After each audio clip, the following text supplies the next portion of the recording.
Hello, everyone. This is Dwight Kelly, one of the researchers on the African American high schools in Louisiana before 1970 History Research Project. Today, I have the distinct pleasure of introducing to you an interview of Coach Ronald Henderson, the L.B. Landry High School track and field coach from 1967 to 1969. He's going to be interviewed by Dr. Russell Hill. I am a proud 1968 graduate of L.B. Landry High School in New Orleans, Louisiana. And I distinctly remember when I was a student at Landry, I remember Coach Henderson's enthusiasm, his dedication, and the high energy level he generated around the school as he coached track and field at Landry. His enthusiasm was contagious, and he developed some great track athletes while at Landry. Listen to Coach Henderson's story when he started off in high school and when he was a college athlete, and as a developer of great track athletes in the New Orleans area back in the late 60s and early 70s. Enjoy. Good afternoon, Coach Henderson. How are you today? Very good. Okay. Coach Henderson, Yes, sir. I understand that you were the coach of L.B. Landry High School, the track coach. Yes, I was. Okay. Now, what years were you the track coach at L.B. Landry High School? I think it was 66, 67, 68, 69. 67, 68, and 69. Yeah. Coach Henderson, will you give me an idea of what your background is? As far as coaching or As far as, where did you go to high school? I went to Chicago, in Chicago at Cargo High School.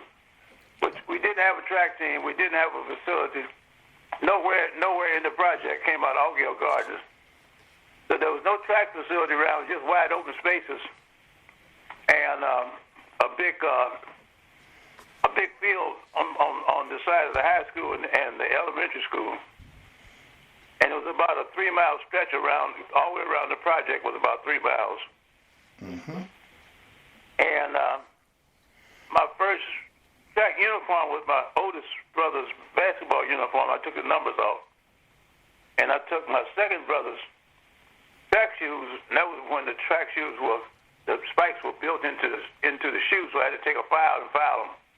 To get a point, I got some black shoe polish and shined them up, and I got some shoestrings out of another pair of my shoes and put them on, and I got one of my brother's gym bag and went to the school and went through a big box of clothes to get me a sweatsuit. They were like thin as paper. Mm-hmm. That was my uniform, and I used to catch the public bus to go to the track meets because I was the only one on the track team. So I had to go all over Chicago on the public bus to get to the track meets. So that's how I started out running track. Did you have a coach? No, I didn't have a coach. No coach nowhere in sight. How did you compete without a coach? Well, I got out and ran. A guy named Springs was the assistant principal. He left Carver and went to Phillips High School as the head track coach. His wife taught me when I was in the lower grade. I think I was about the 9th grade. So I would call Coach Springs on the telephone when I could catch up with him, and ask him questions. But he really didn't help me that much. I just ran. And first time as a sophomore in the big city of Chicago, I was the only black kid that was in the 880 at that time. Mm-hmm. Must have been, I guess, about 25, 18, 19, 25 schools in the first meet I ran in. And I didn't know what to do. I just got on the track and tried to beat everybody and finished third and went to state my sophomore year. So I figured, well, maybe I can do something with this. But every time I went, I started winning my junior year, and every time I would win, they would just call my name. Nothing was said. And the second guy, the team was cheering for him. The third team was cheering. So I never had any cheers. I was the only one at the track meet. Oh, okay. Yeah, so I finally got some success my junior, senior year. I was ranked number 2 or number 3 in the state. And then I had some unfortunate events where I got disqualified because I had no coach to tell me what to do. Okay. How did you get disqualified? Well, I was supposed to win the state meet, and they boxed me in on the back part of the race, and I had to push my way out. And after I got to the finish line, I noticed a little guy running across the track field, and he had a conversation with the other guys. I didn't know who they were. They were just white guys out there with whistles and clipboards. And they announced Henderson from Carver was disqualified. So I lost my state meet. And then on the indoor meet, my junior year, a coach who became a very good friend of mine, he was a coach at the University of Chicago. He didn't tell us we had to wait to get to the back of the track before we could break to the inside. But I was ranked number 1 in the city. Everybody was going to see, could I break the record? Well, I won, broke the record, and turned around and walked back. And the guy said, "You disqualified." I said, "Why?" I said, "Because you broke too soon." I said, "Well, Coach Hayden didn't tell us when to break." He might have said something. I probably didn't hear him because I was usually scared to death. And I was usually the last one on the track to start the race because I was so scared. So everybody still remembers this guy from Carver that lost 2 championships. It was maybe because I didn't have a coach. Nobody told me what to do. I just went to the track meet. I was there by myself. And but I learned a lot. I had a good experience. I had a bunch of scholarships when I left school. Mm-hmm. So the benefit was, in spite of it all, at least I got a chance to go, to go to college. Oh, okay. And where did you go to? From there, you got a scholarship to where? Well, I took the scholarship I graduated in January. Mm-hmm. I went to Michigan, and I really wanted to go to Michigan bad. I had taken 2 trips to Michigan. Notre Dame, I didn't like Notre Dame because they had a flat dirt track. It was a horrible place. And they were very prejudiced. I thought they were very prejudiced up in South Bend. And Illinois wanted me because each year I went down to state meet, they would always approach me. And they were there when I lost the state meet. So Illinois and then about 6 other schools and a bunch of small schools. So I went to Western Michigan because Coach told me to come on, and he would take me at half year at the beginning of the indoor season. But I had never been called the N-word by a white person. And L.I.A.L.O was all black, so we didn't see anybody but the National Life Insurance white man coming around picking up money for insurance. So we never had any contact. Only time we got in contact is when we left L.I.A.L.O, and then we were the only black school in the South section of Chicago, which was 7 other all-white schools. So we were the only black school. And we never had any confrontation because we played the game and we left. When I got to Kalamazoo, Michigan, I didn't know Kalamazoo was that prejudiced. They wouldn't let us have seats in the dining hall. We had a special section. We had a seat in the recreation center.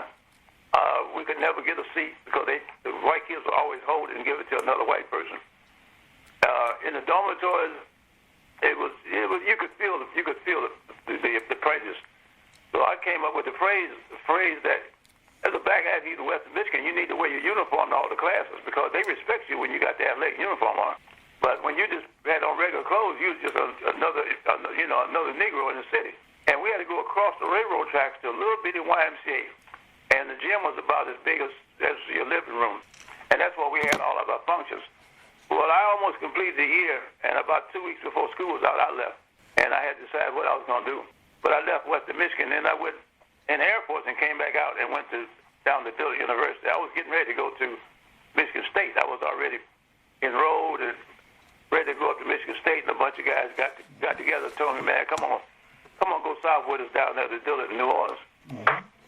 And I never told Michigan State I wasn't coming. I just left Chicago and went on down to New Orleans and went to Dillard University. Best decision I ever made. I was back in the project with my people. Everything they did on campus, I was a part of it. I met my wife and had married. And so it was a good experience that I had. And at that time in 53, 54, they didn't want us at Minnesota. They didn't want us at Wisconsin.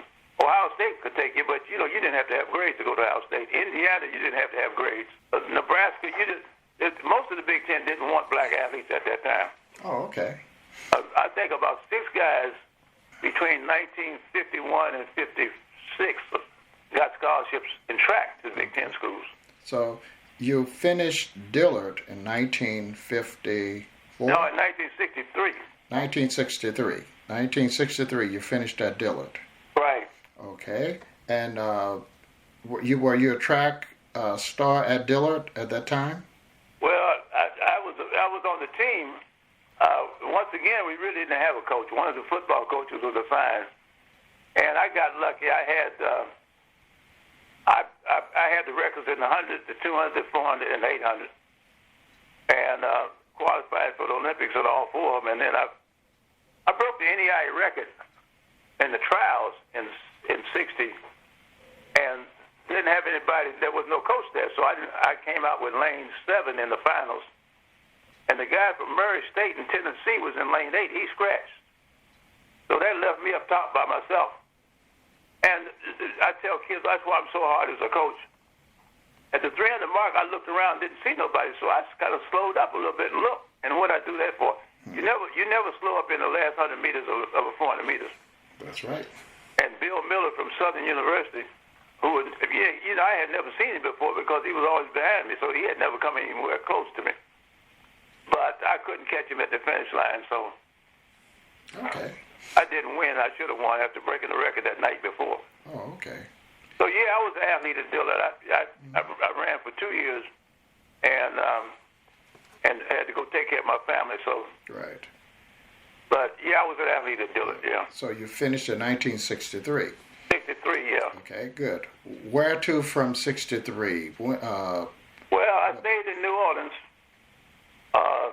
My wife was in New Orleans. 3 of my kids were born there, and got a couple of odd jobs. But in '64, I took a lawnmower and cut a 3-lane track in. Mm-hmm. I had my first track meet and invited the local high schools. J.S. Clark from New Orleans was the state champion of 4x4 at that time, 4x1, and started coaching kids because I'd always said I was going to do that because I didn't have anybody to help me out, you know. Mm-hmm. Yeah. And people don't know it's not the track and field. It's complicated, but you got to know how to train. You got to know how to train physically. You got to train for the event, and then you got to have somebody to tell you how to run the event, how to compete. So it may look simple, but you know it's like playing basketball without a basketball. Yeah. And so many kids at that time, as I saw in the 4 years I had been in New Orleans, I didn't see any kids really doing anything. Mm-hmm. And then with the season's only 3 months, so you know the first week of track you got a track meet, so the kids never get a chance to learn technique or understand the nuances of the event or to train for the event. Okay. So I started trying to help kids from all over the city. It never mattered to me what school you went to. You know, it was just my interest in trying to help some kids. So I started a running program, and from that, when I took over the Dry Street YMCA, I pulled the program into the Y. So to answer the question, I started just coaching kids around the city of New Orleans. Okay. I'm trying to get from '63 and find out how you ended up at Landry in 1967. Well, in '61 or '60. Well, 60. With 63, you finished at. I'm getting back to that. Okay. In 1960, I had to run late, and the 4 or 5 guys, I think only 5 of us went to Dillard. Went up to Southern University for the relays, and that's when I met Blue James. He had worked. He and my father-in-law had worked together for years. So I needed a ride back. So he gave me a ride back. What had happened in the sprint medley relay?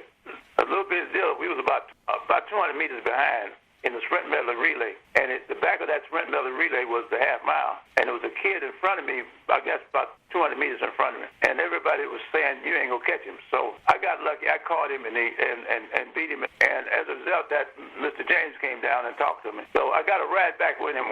He said, "If you ever want to coach, let me know." So in '66, I was working at LSU Medical School as a research person, and I called him at 11. So he said, "Come on down to my office." So at 11:30, he took me over to Dr. Aubrey at Landry, and 1:30, I signed the contract. I was hired as a school teacher. I had already passed the national teaching exam. So education was the teaching. Well, secondary teaching was my minor. Mm-hmm. at 1:30, I had a job. I think it was 1:30 on maybe a Tuesday, a Monday or Tuesday. So that's when I went to Landry High School. Oh, okay. And so you showed up at Landry in 1966, or was it 1967? It was, I think it was 67. 1967. Okay. And what were your subjects that you were Man, I had civics, social studies, new math. Now, that was new math. Back then, the new math was really what it was. It was new math. I wasn't no math major. So I took the book home and I stayed one chapter in front. But I had 5 different classes. Didn't have a homeroom. I was a floating teacher. And so I had 5 different classes. I was the JV. I was the JV coach, basketball. I was the assistant coach for varsity football. I was the head trainer for football, and I was the head track coach. So, okay. So I was busy. I didn't get home till 8, 9 o'clock at night because when I wasn't coaching track, when basketball season was in, I was the JV basketball coach, and then when football was in, I was the trainer. Because I had been the trainer at Dillard for the 4 years I was at Dillard. I was the trainer. So I had a whole lot of responsibilities at Landry. Okay. And your day was quite involved, it appears. Oh yeah. I moved every day. The bell ring. I moved to a different classroom. Oh, okay. Now let's talk about your experience in track, because you were the head track coach. Well, when I got there, when Mr. James took me over to be Dr. Arbor, they said, "What's your vision?" I said, "Well, I'd like to develop a development program, not a team." I said, because that's why most cities in the city, they have teams. They don't teach the kids anything. They just put them in a uniform and tell them we're going to a track meet. I wanted to take time to develop the kids, so I wanted the opportunity to coach kids before and after the track season, to use that period of time to develop the skills and develop the conditioning. So track wasn't a feature at Landry. At Landry was baseball, basketball with Dick Valdez, football with Turner Thomas. So those are the 3 main sports over in Algiers across the river. Mm-hmm. Nobody cared anything about track. Well, I got a head start on it. In the first team, when we first called kids to come out for track, 65 kids showed up over at Berman Stadium in Algiers. I was shocked. Dr. Aubrey was shocked. So Turner Thomas came out. He said, "Coach, you need some help with all these kids you got." I said, "No, I don't need no help." He said, "Hinder, you got more kids out for track than we can have out for football. I got 3, 4 coaches. You tell me you don't need." I said, "I don't need no help." So Dick came out. Dick said, "Hinder," he said, "They come out and help you." I said, "No, we got this. We don't need no help." So that was the first year's team. Mm-hmm. And we had old ugly uniforms and ugly sweatpants, and so the fullbackers came to me and they said, after they looked like the programs, they said, "What you want?" So we had pretty good success my first year. So I said, "We need some decent uniforms and some track shoes." Well, the next year, I think 67 came. It was 65 the first year, 67 the second year. So we ended up having 3 squads. We had a freshman squad, a JV squad, and a varsity squad, and we all practiced together. And we got lucky, and the attitude was we were going to run as many relays, Russell, as we could run, because more kids can participate in relays than individual events. Yeah. So we ran from the 4 by 1 mile, the 4 by a half mile, the 4 by 400, all the sprint medley reads, the distance sprint medley, the sprint medley, and the 4 by 2 and the 4 by 1. So we ran a whole lot of relays, which allowed a whole lot of kids to participate.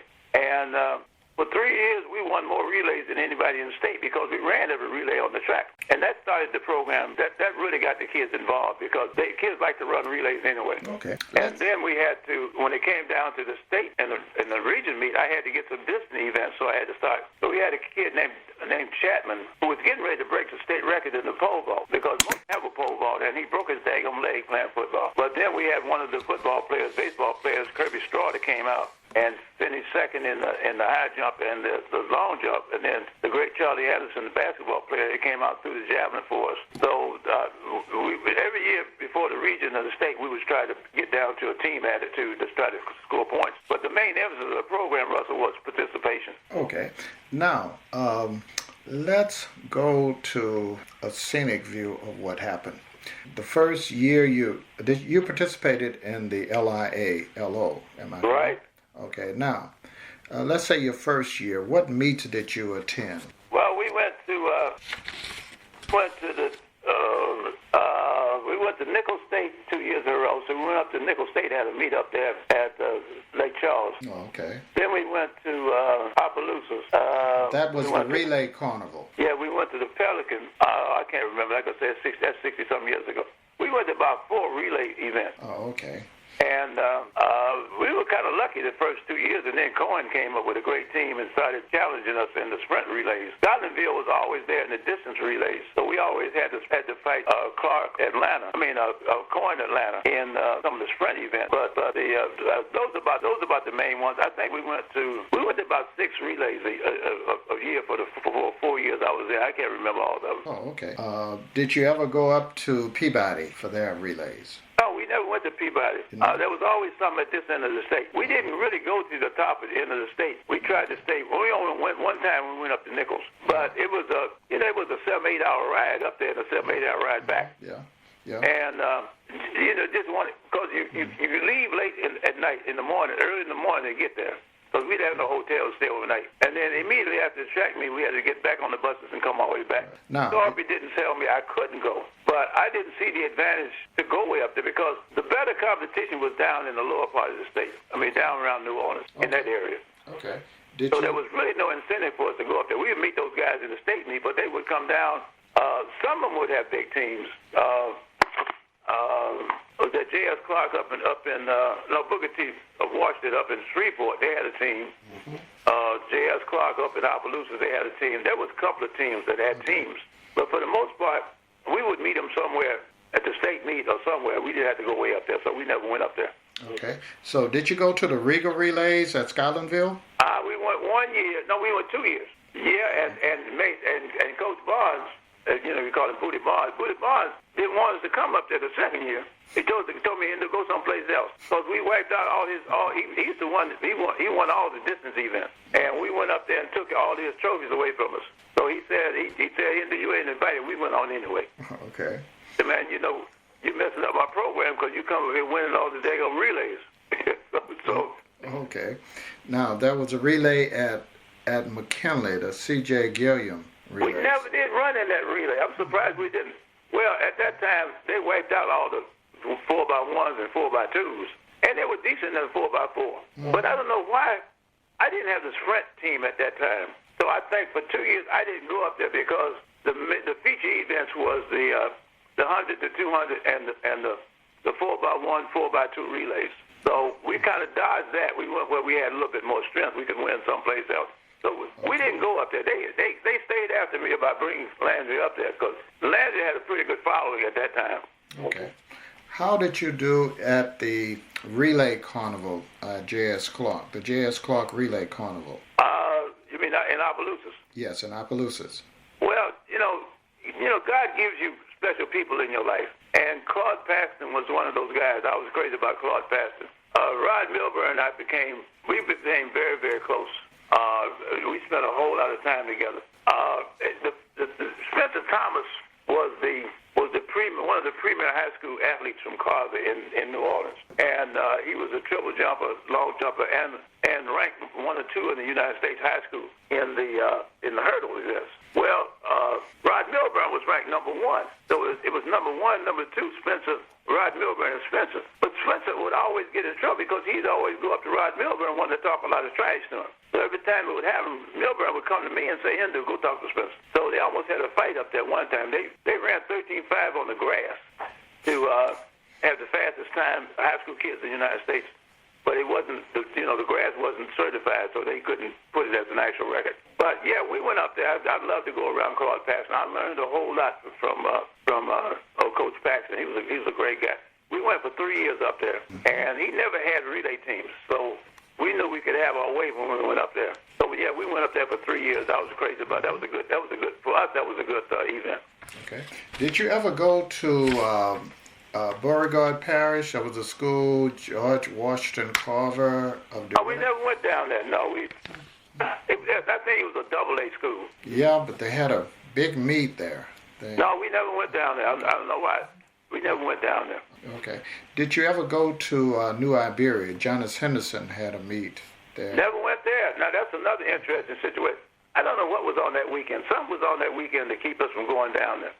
Okay. I could have gone down there and got me a bunch of shrimp about the po' boys. But for some reason, we didn't go down there.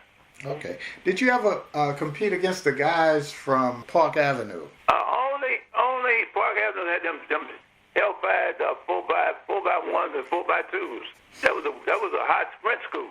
We only saw them in the state meet. Okay. And how did you fare? Well, I don't remember them beating us that bad because we were in the sprint in the 4x1s. We were behind McKinley and Joseph F. Clark in Atlanta. In New Orleans. So we would get to the final six, but we wasn't no competition for Peabody and that group. But that's all they had. They had those great sprint relay teams. That 4x2. They always had great 4x2 teams. Okay. Tell me this: who were you mentioned Spencer Thomas and Rodney Milburn as far as competitors.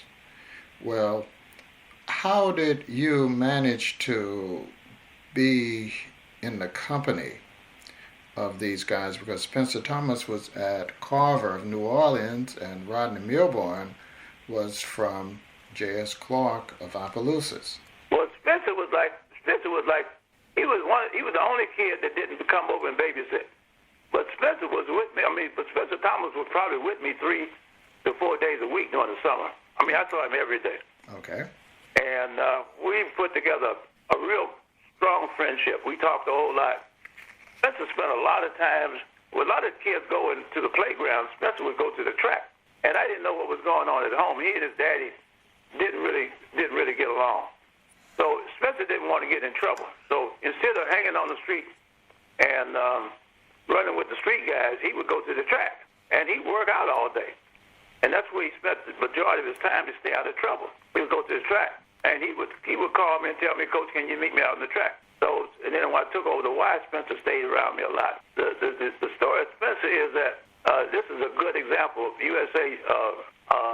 Southern AAU would not let black athletes compete. So Spencer did not have an avenue to get to a national meet. And with the Drive Street YMCA, after we got past that racial barrier with the Southern AAU, he got to the Nationals and won. He was the first kid from Louisiana to win the AAU national championship in the long jump. But he could have won it in the triple, he could have won it in the hurdles, but he went in the long jump. As far as Rod Milburn, Rod and I, our relationship came out of Claude Paxton. For some reason, Claude would always bring Rod over to talk to me. And we spent a lot of time together at track meets. I couldn't outcoach his coach in the hurdles, but he just, for some reason, Rod would always come over and sit, and we'd always talk, and he spent a lot of time with me. Now, when he was at Southern, every time we had the chance, we got together. And then I was in Houston at the same time that he was there, and that was after he won the second Olympic gold. He ran a bronze. So we hooked up over in Houston, and he was thinking about doing a comeback. So he wanted me to work with him to get in shape for his comeback. But he didn't come back because he fell into some hard financial problems. But he stayed around a lot. And when I left Houston and moved to Atlanta, we lost contact, and I always felt bad about it because I always felt I had let him down. And so when I found out that how he had died, I really cried. It really hurt because he was a guy that didn't have a lot of friends, and a lot of people didn't have a lot of confidence in Spencer. Great guy, with a rod. But the long story short. Yeah. Now, what other guys were you exposed to? Because I understand that you were exposed to through the Y, you were exposed to other guys from the New Orleans area who didn't necessarily attend L.B. Landry. So who were some of those guys? Well, just because he went further than anybody else, Tom Hill was in a bad situation. He's a great athlete, but he was behind Piku. He was behind this kid Piku, who was one of the best in the United States in the hurdles. behind Pico, and also Pico was a heck of a long jumper. And then in the triple jump, he was behind, I forget the kid's name. Oh, shoot. I written down somewhere. In the triple jump. And then in the high jump, he was behind, I think he finished third behind in the long jump. So he couldn't get past his own team. And he got lucky. I had a pentathlon summer track meet, and the coach from Arkansas State was there, and he came to look at Piku and I forget this other kid's name, the triple jumper from Cohen. I can't think of his name. And I said, well, you can't get either one of them because the triple jump guy, I had got him a scholarship to Southern Illinois. And Piku was going to Southern. I don't know why. He tells me all the time he wish he had nothing to play football. So I said, the only one left is this kid, Tom Hill. You can talk to him. He's the only one that's not signed out here because most of the guys out there were signed. So Tom, his mama gave him a chicken sandwich and a bus ticket, and he went on over there to Arkansas. And the coach didn't want, the athletic director didn't want them to take him. But they took him anyway, and out of it all, he became an Olympic hurdler, you know. So and we still talk, but we were always very close. His mother trusted me with him. She didn't trust. She came out of that project around Shakespeare. Okay. And she didn't really trust too many people with him. So for some reason, she trusted me. But and then little Joe Sincere from Martin. A lot of people forget about this kid. Yeah. Joe ran behind Caesar Pittman out of Booker T. Washington and Charles Stewart, who came out of Booker T. Washington Shreveport. In one state meet, Stewart ran 9.6. Caesar Pittman from Booker T. Washington ran 9.8, and Joe Sincere ran 9.8, which was probably one of the fastest 100-meter high school heats at that time, running that close to 9.6, because the college kids wasn't running but 9.5. Well, little Joe Sincere, I took him with me to Suno, but he stayed with the Dry Street track team for 3 years, so we got to know him good. Caesar Pittman from Booker T. Washington, and he came with me for 1 year, and I don't know what happened to him. I think the streets kind of swept him up. Okay. Most of the kids, all the great teams, the runners that ran in the 60s, the latter part of the 60s from Cohen, their whole team stayed with me for 3 summers. Oh, okay. And it was a funny thing, Russ, at the track meets, every time they would win a relay event, Coach Kankakee would send them with the relay trophy to me. And I'm telling you, quit bringing don't send me the damn event, to me the trophy. You know, it was flattery on their part. But for about 2 years, they win some, they come bring me the trophy. Well, they was with me all summer, you know. And the Kankakee make them come. He told me, you know, you're gonna practice, you got to go to the wire for the summer, you know. And then outside of that, Lloyd Wills, we became very, very close. The first year we ran against Lloyd Wills, he tried to pass on the inside of one of my runners, and he hit the curve and fell, and he got up and threw the baton at the kid Alphonse Cannon, who ran the ankle for us. But they didn't get to the state meet in '67, I think. So we won it in '67. So he was determined to win it in '68, and he didn't win it in '68. And there's a long story behind that. But Lloyd Will was the second track athlete to sign for LSU, but he was the first athlete to compete because the other kid who signed first got hurt. So Lloyd was the first black track athlete at LSU. Now there's a story behind that. Some of the things I did when I went to the newspaper and jumped all over them about not publishing the L.I.A.L.O results, we weren't getting scholarships. You know, we had some of the fastest times in the South. We were running much faster than the white high school league in Louisiana, the Louisiana Athletic Association. We had times that we were almost, most of our kids could compete as a senior out of high school at the college level, but we weren't getting any scholarships. So the reason why Lloyd was one of the few kids that was running low 47s, high 48s, and he ran a 155-800 to win the state championship at L.I.A.L.O. So he had the middle distance range. And, you know, Lloyd was about 6'1", 6'2". So he was a rangy kid, could do a whole lot.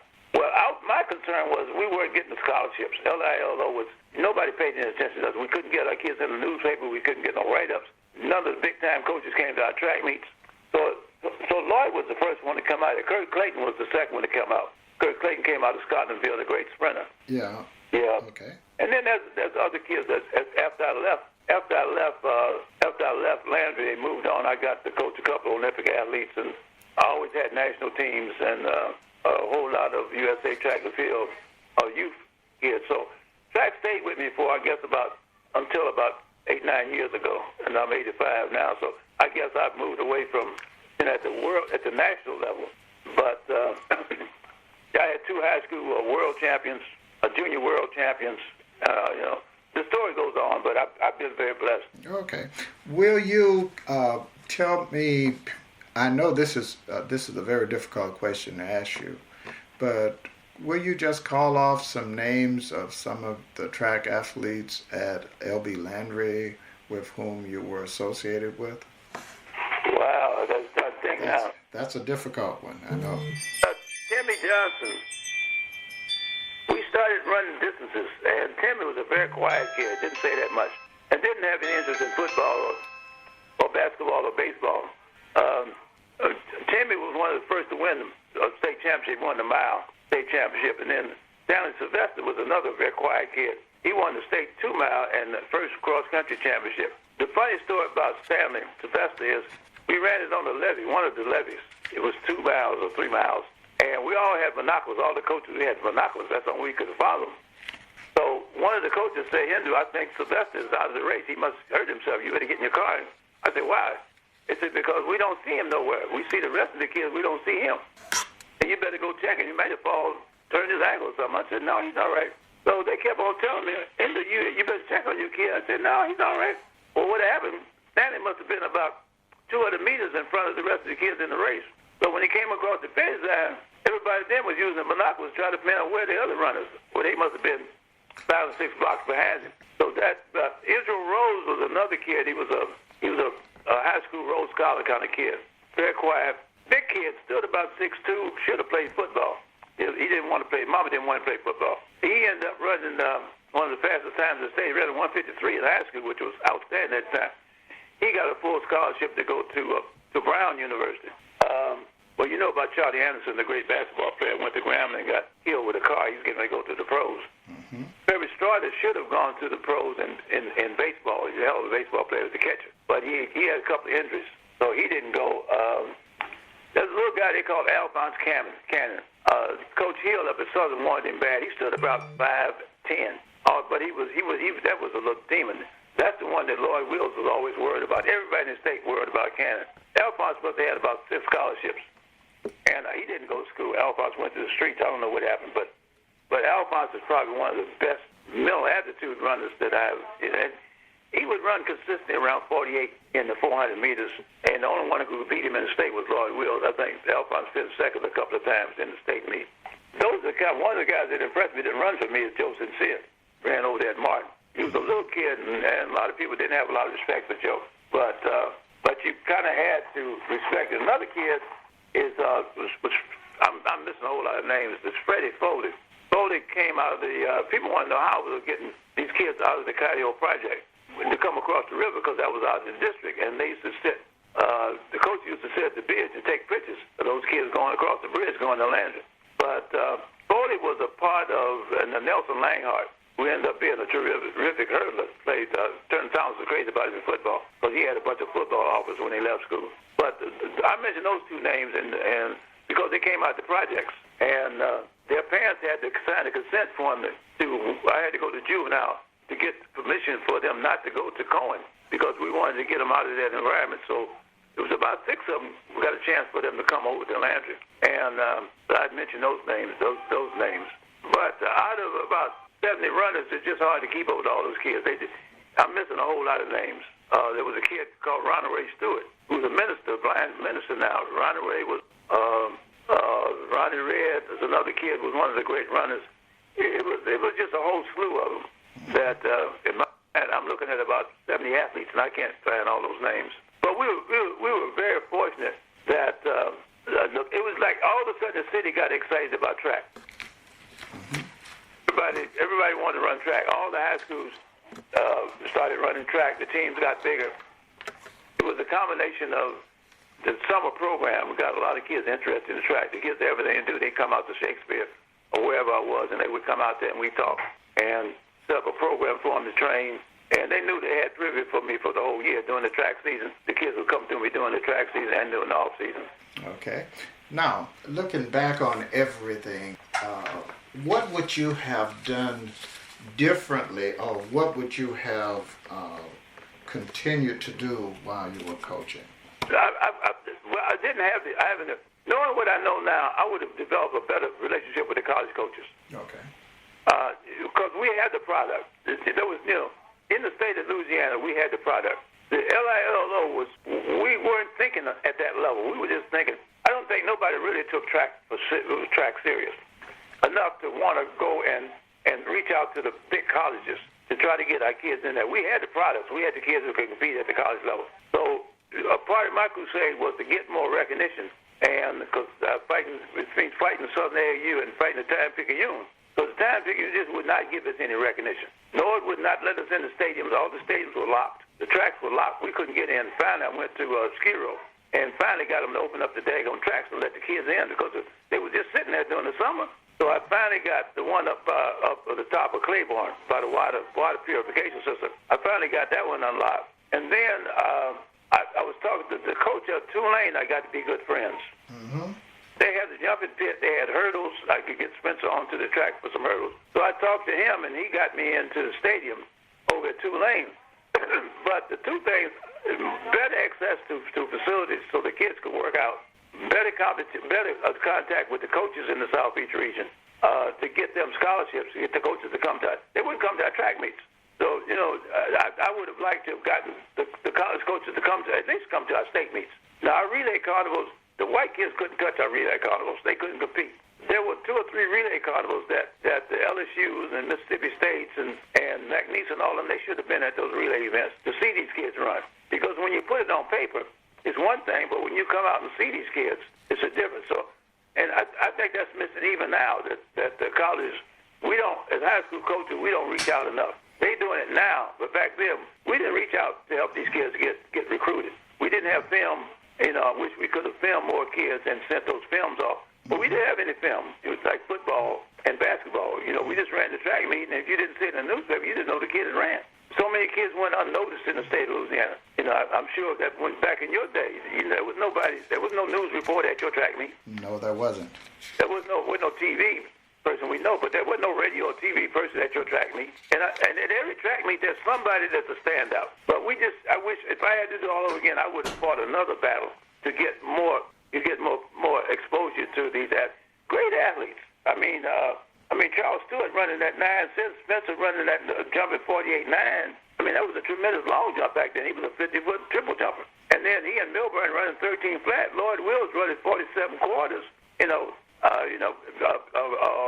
Israel Rose running 153, 152 half miles. McKinney running 41.2, 41.9, 41.4 in the 4x1. I mean, that was hot. Carver was running 3:14, 3:15 in the mile relay. Those kids could compete anywhere in the world. But we just didn't, and then we didn't have tracks. We had most of the tracks was dirt. My first year, Claude Paxton, Reynald Smith, and we were responsible for lining the track. Back then we had dirt and center. So we had to line the track in the morning, put all the lanes in, put the starting lines in, and then we'd have track. Okay, during the break, it was a 2-hour break because we had to go back out there and reline the track. And we had to line the track, make everything down. We had to certify it in order for the kids to run on it. Well, you do that for 6 track meets, that's a lot of work. But the kids nowadays, they got tracks. They already, you don't have to worry about lining them. Then we had to go get the water out of the long jump pit because the sand was all wet, But it was just a lot of problems. The football field where we warmed up in was wet and muddy. So in spite of that, these kids were tremendous athletes. They did a tremendous job performing their events, and they got no credit for it. Okay. I mean, the white kids, they had stadiums, they had tracks, they had jumping pads, they had covered long jump pits. The shot put ring, they had a ring to throw in. We didn't have those things until we got to the state meet. So in spite of that, our kids did much better than the white schools. So that's the fourth thing, was try to get these kids some better equipment back then. That had I had the whereabouts, I would like to see these kids get the opportunities to compete in better facilities. In listening to your discussion, you went from running around a campus in Chicago, A project. a project, round a project, to train to get to a meet that you didn't know anything about, even without a coach. Then you went to college in Louisiana, and then you end up bringing a lot of disciples while you were in New Orleans at both Landry and also in the city. Well, also in other parts of the state as well. So that's very remarkable. So, Coach, I'd like to thank you for this interview, and it's been very enlightening. Well, you can't get away that quick. Okay. You know, we needed you back. We needed you back in the 50s and 60s. You know, because we had Champ Clark and on his radio show, and he really didn't do anything for anybody.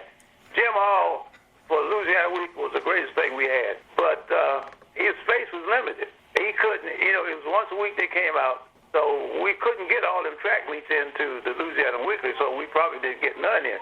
Russell Stockard probably did the best for us because he became the sports writer after I raised all that hell. He became the sports writer for the Time-Picayune, and we started getting track results in. Because he did a good job with football and basketball, but after the encounter with the sports editor, I noticed that Russell Stockard started following some of the track meets. He didn't put as much emphasis in the track meets as he did in football and basketball. But it's guys like you that we need more guys like you. The one thing we need for our athletes is exposure, you know, and we don't get the exposure we're supposed to get. The other thing is, I wish these coaches would go to clinics. Everybody turned to me because at one time, Russell, I must have had about 37 books on track and field. I was constantly reading and studying. And everybody always complimented me on that because I was always, some of the kids, I would let them come by the house and take a book home and read it about the events. But because I didn't have any help, because I didn't have any supplies or a track to run on, it forced me to say, okay, we can do better than this. So my attitude about coaching was always helping somebody. I didn't care whether you won or lost. If you had an interest in track, then I was going to be the one on field. I was going to be the one out there trying to help you. Okay. But I thank you for the athletes that you showing this kind of interest. Okay. This was. Do you have anything else to say before I cut you off? No. I had one thing. Okay.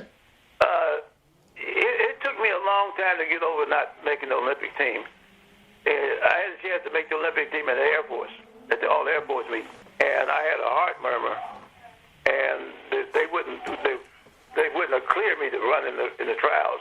At Dillard, they wouldn't send me to the trials out in Los Angeles.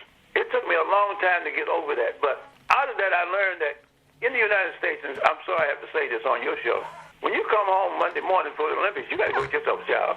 You know, ain't nobody waiting for you to hand you a corporate job as in public relations or promotion. You know, ain't no school running to you to give you a job as a coach if you don't have certification. I mean, you got to go find yourself a job. This is one of the few countries in the world where you don't run for the United States, you run for yourself. In most other countries, when you win a gold medal or silver or bronze medal, you're a hero in that country. You know, when you come home, you know, they give you a hero's parade. You know, you got a job, you got security and recognition for the rest of your life. It took me 25 years to get over the fact that I didn't go to the Olympics. And I try to tell these kids nowadays that, hey, don't put all your birds in track. You know, prepare yourself for something else. Because once you walk off that track, you don't carry nothing with you. So I try to tell these kids now that I talk to, is that, hey, track is some of your life. It's not all of your life. So, you know, you got to make sure you got your eye on some other prize than just win a first, second, or third or compete in the track meet. Because when it's all over in the United States, if you could be the greatest track lead in the United States, you know, there is no guarantee. So after all that time of being angry about not being an Olympian, I wouldn't have profited from it. You know, I still would have had to come home and get a job. I still would have to take care of my family. I still would have had to find another dream to build my life on. So I try to tell these kids nowadays, you know, even if you make it to the Olympics, ain't nothing guaranteed. If you don't make it to the Olympics, you had a good time, you had a good career, you enjoyed the time when you were an athlete, now move on with your life. But don't sit back and sulk because you didn't make the NC2A finals or you didn't make the Football Hall of Fame or you didn't, you know, it ain't about that. It's all about being the best person that you can be for the rest of your life. Okay, that's very good, very good. I appreciate that. Look, thank you very much for this interview, Coach. We look forward to putting everything on air, and you'll get a chance to listen to it. Okay? Okay, I hope it don't sound too bad. I've got this old rusty voice, but there used to be a time I could holler, you could hear me from one end of the field to the other. I can't do that no more. You were Claude Paxton? No, yeah, Claude could scream, but Booty Bars could scream. They had a bunch of coaches that could scream at you. I never really screamed at my kids. I usually try to talk to them, but I would holler. Oh, okay. Yeah. Okay, good. Thank you very much, and we'll be talking. Okay, thank you, Mr. Russell. Okay, take care. Bye-bye. Bye.